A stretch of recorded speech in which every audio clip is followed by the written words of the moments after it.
अस्सलाम वालेकुम, मैं हूं डॉक्टर हफीज़ अंजुम। आज न्यूज़ में आपको खुशामदीद कहते हैं। डेरा गाजी खान से महार मजीद खान की रिपोर्ट के मुताबिक वतन की मिट्टी गंवा रहना शहीद FC एहलकार अब्दुल लतीफ़ की नमाज जनाजा अदा कर दी गई।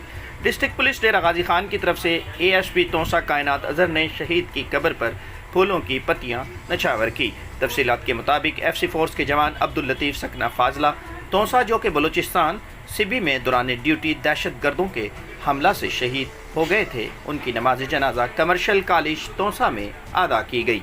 नमाज जनाजा में वज़ीर आला पंजाब सरदार उस्मान अहमद खान बुज़दार के छोटे भाई सरदार Umar Khan Buzdar, Ikram Malik political assistant BMP police, Mohammad Anjar SHO थाना सदर तोसा, नदीम हैदर SHO थाना सिटी तोसा, सियासी और समाजी अशखास के अलावा शहीद के लवाहिकीन ने शिरकत की। डिस्ट्रिक्ट पुलिस डेरा गाजी खान की तरफ से शहीद के जस्ते खाकी पर फूलों की पत्तियां नछावर की गई। शहीद की तदफीन सिटी तोसा के कब्रिस्तान में की गई और शहीद को सलामी पेश की गई। ASP सर्कल तोसा कायनात अजहर खान ने शहीद की कब्र पर फूल रखे और शहीद की कुर्बानी को खराज अकीदत पेश किया। ASP ने कहा कि अब्दुल लतीफ़ की शहादत पर पूरी कौम को फ़ख्र है, जिसने वतन अजीज़ के तहफ़्फ़ुज़ की खातिर अपने खून का नजराना पेश किया है। शहीद की कुर्बानी को हमेशा याद रखा जाएगा, जिसने अपने फ़राइज़ की अदायगी में जान देकर तहसील तोसा को शहादत का एक मज़ीद एज़ाज़ बख्शा है।